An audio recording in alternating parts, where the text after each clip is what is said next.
Good afternoon, ladies and gents. It's the 27th of February, 2025, and this is going to be the second part of a four-part, possibly five, short videos about Trump and some of the statements he's been making and continues to make, certainly over the last sort of 3 or 4 weeks.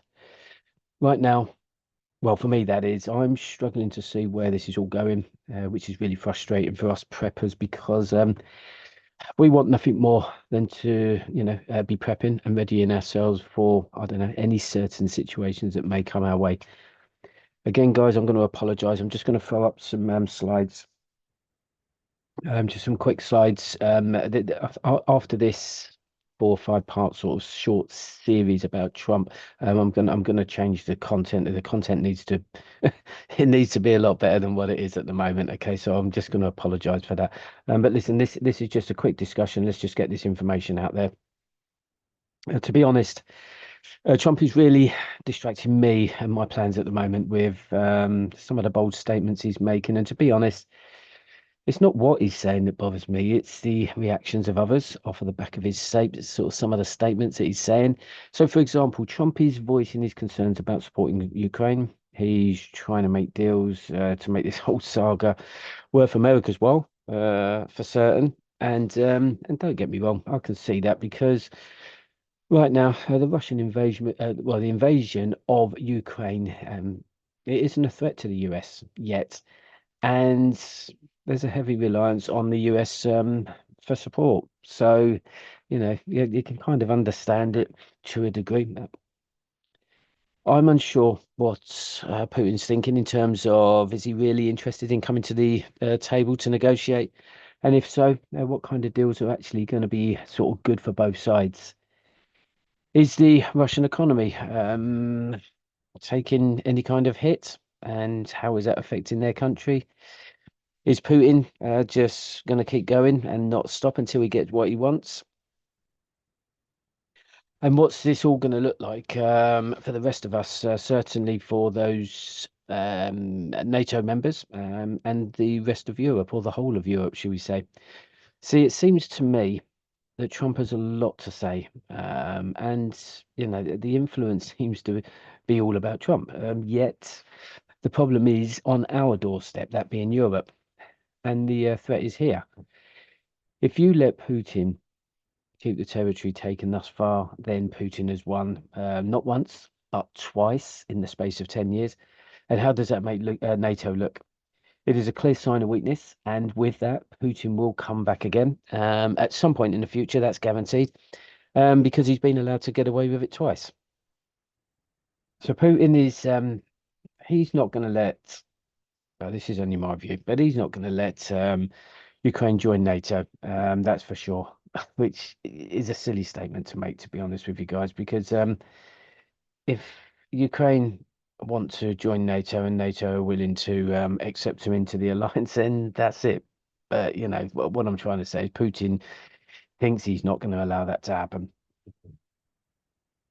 But that's what Ukraine are really going to need to prevent this from happening again, I think. Zelensky knows that the US are not at the moment so keen on the continued support for Ukraine, unless, of course, there's going to be something in it for Trump. These situations are becoming even harder to monitor and analyze because of the, well, shall we say, the political stage. And with them comes a world of deceit and deception, unfortunately, as well as a wealth of bullshit.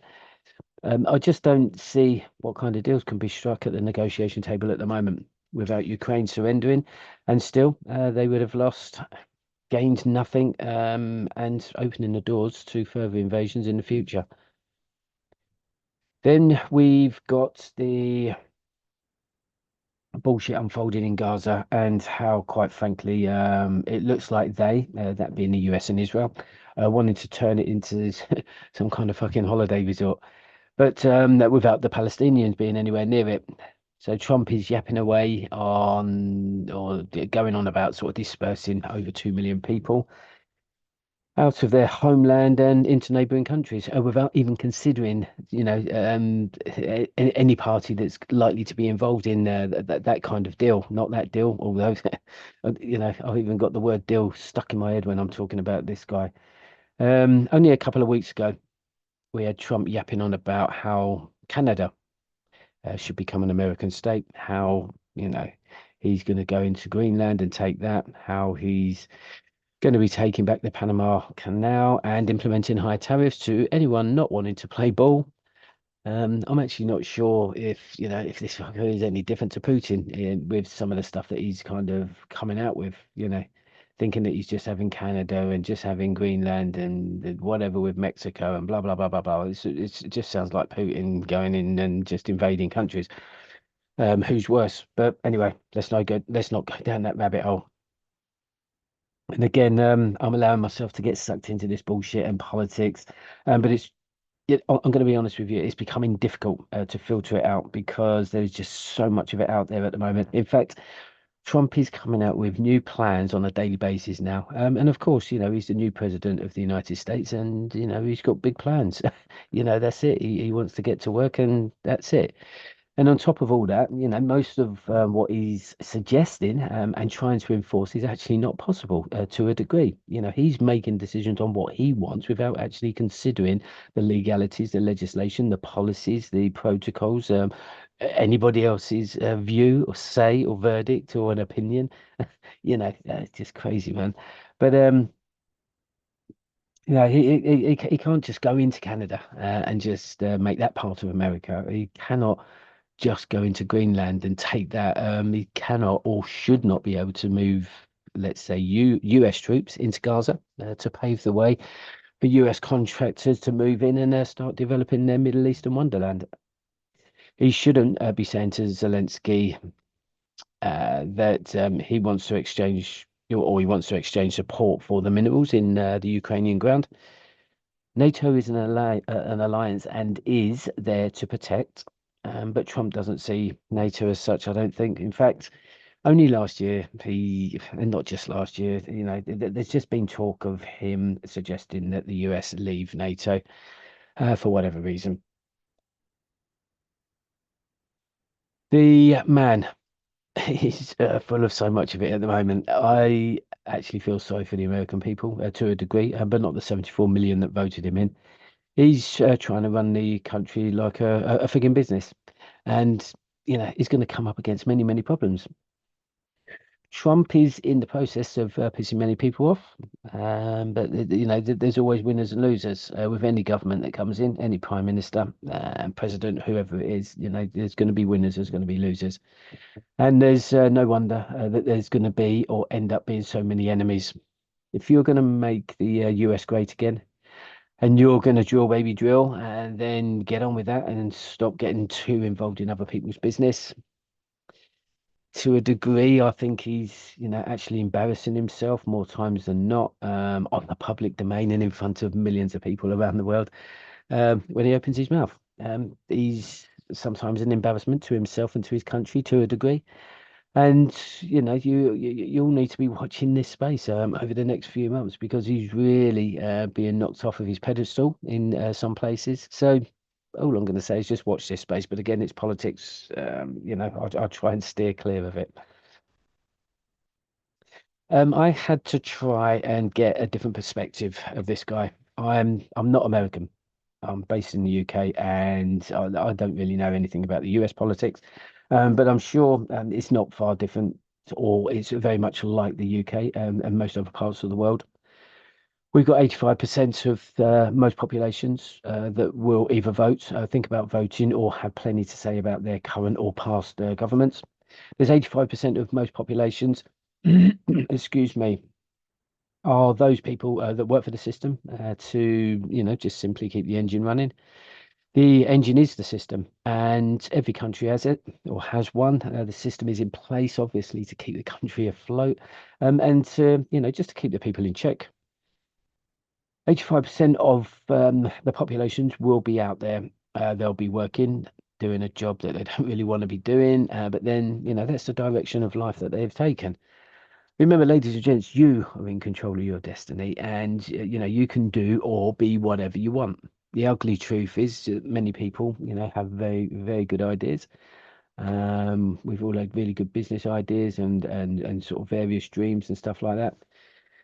But they just end up being sort of paper dreams to most of those people, because most will never really, well, they just won't take that step for whatever reason, and follow said ventures for whatever reasons that might be. As I was saying, Trump and American politics is seriously clouding my judgment at the moment, and I have to determine on whether or not what is coming out of the US is valid information or not. So I decided to watch a film last week. It's called The Apprentice, which portrays and tells the story of Donald Trump. Well, his early years, actually, when he was becoming a wealthy businessman. I wanted to sort of find some insight, even if it was just a little bit, into the kind of person we're dealing with when he makes such bold statements in the political arena. You just can't avoid it really. And whilst you're trying to sort of filter out and assess and analyze what's being said and what impacts that has out there globally, you kind of want to try and get an idea of two things. First one is what kind of guy is Trump, or the person that's coming out with such bold statements? And secondly, are such statements likely to affect or impact me and my family? So that's going to be that. In summary, and it was pretty much what I knew anyway, that Trump is a businessman, but we all know that. But he's a businessman to the core. See, in the world of business at the highest level, the rules are ruthless. When we talk about, and when I say this, I'm talking about the corporate world, but I'm sure it's the same across, all business, shall we say. There are no friends in business, no loyalty, and there's no trust amongst the ranks at the highest levels. So in the film, we see Donald Trump. He makes it to the top actually with the help of a cutthroat lawyer or an attorney called Roy Cohn. Roy actually gets Trump to where he needs to be, but Donald, he's quick to drop Roy when he learns that Roy contracts AIDS and he is no longer of use. So we also see Donald trying to siphon money from his mum and dad's family trust fund. We see him drop his wife, and you actually just see a change in him as he rises to power. Now, guys, this is a film, but it's supposed to be a true representation of Donald's early years, and I'm glad I watched it, because for me, has confirmed what I was thinking anyway. Actually, I suppose I was looking for some sort of clarity because Trump is a hugely influential guy, but then so are most millionaires or all billionaires, if they want to be, if they choose to be. With money comes power. But we're back on the page of business. And that is the key for me because you cannot run a country like a business. Of course, the system runs like an engine and managed by a government. And of course, all countries are driven by money. And, in a high level way, I suppose countries are businesses. But if you're a successful businessman, that's fine within the business world. But there's so much more to running countries. There are many situations in terms of relationships between the countries that require levels of diplomacy, and we got then trust and then the loyalty. Certainly, with your neighboring countries. And it's those qualities that businessmen don't have. If you can't be trusted on the public or the political stage, then you're going to fail without a doubt. So, that's why it's not that we have to take it with a pinch of salt, but, just watch these spaces carefully and just, be careful with your assessments on, what you think's happening and why things are being said. Trump is, or he thinks he's going to just rock up and have a chat with Putin. I mean, he's already spoken to Putin, as we know. We don't know what's being discussed. My guess is Putin told him to fuck off or whatever. Who knows? I don't know. And we'll, and Trump will do so on a business level. because that's what he is. He's a businessman to the core, and that's how he thinks. He's going to resolve everything through through business channels, shall we say. However, I'm not sure this is business for Putin. There's a lot more at stake here. The agenda for Putin runs through his veins, and he's actually emotionally involved. And they're fighting over territory as well. And on top of that, Putin knows that Trump cannot be trusted. And we only have to go back to the 1990s when the Iron Curtain came down. The agreement was that the curtain would come down, the Soviet Union would become a Russian state, shall we say, and those breakaway countries, of which I think there were about 15 of them, would become independent. But the agreement written into the treaty was that the Iron Curtain would come down and NATO would not allow, wouldn't not allow, would not be allowed, shall we say, to expand eastwards towards the Russian border. Since that treaty, most of those independent countries have joined NATO, and Putin sees this as a direct taking the piss liberty. Hence the reason why he's on a warpath. And I don't give a shit whether your name's Donald Trump or Elon Musk. You're going to need a little bit more than a business negotiation skills to deal with this one, I think. There is no trust, so pointless going to the table to talk business deals. And on top of that, Trump isn't considering what Ukraine and Zelensky want. And on top of that, this war is on Europe's doorstep, so potentially this affects the whole of Europe. Listen, no one wants this war to escalate, but we have to be mindful of the situation. Look at the bigger picture, guys. And my advice for you is to just find some clear thinking at the moment. Remove the distractions and the bullshit before making any plans when you're moving forward. Anyway, we've got back onto that fucking subject of politics again, and I hate politics. So let me move on.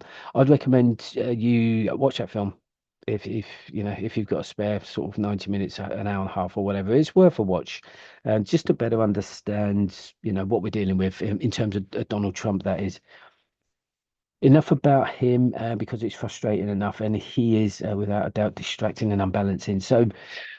This is going to be a short video, thankfully, for some of you. I just wanted to sort of get that out there really because I don't know about you guys, but I'm just not sure how everything else or how everyone else is feeling about this.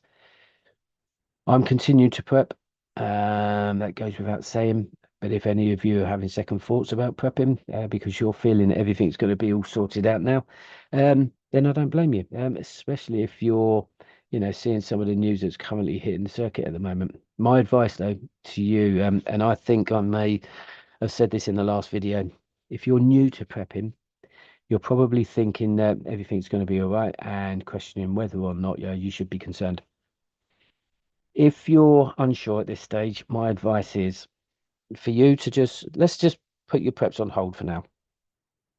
Go out there online and try and feel, just try and get a feel of what's sort of happening around the world without being sort of distracted by the politics. Oh, I know, I could advice either way. Okay, you can get out there and try and sort of just listen to what's going on, try and filter out the rubbish, analyze, what's there, and just pick out the bits that are going to be important to you. Unless you're experienced in doing that, it's going to take you a long, long time to come up with that clear thinking. The other option is just to completely ignore it, just stay away from it, and that's it.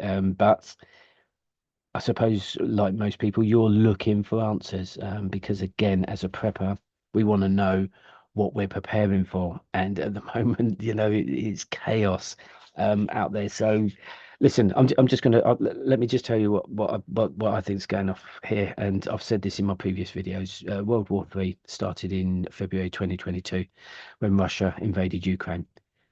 And that's it. So as long as I keep that in the back of my mind, I can prepare accordingly for me, my kids, the rest of my family and stuff like that. Okay, I'm not going to get into that.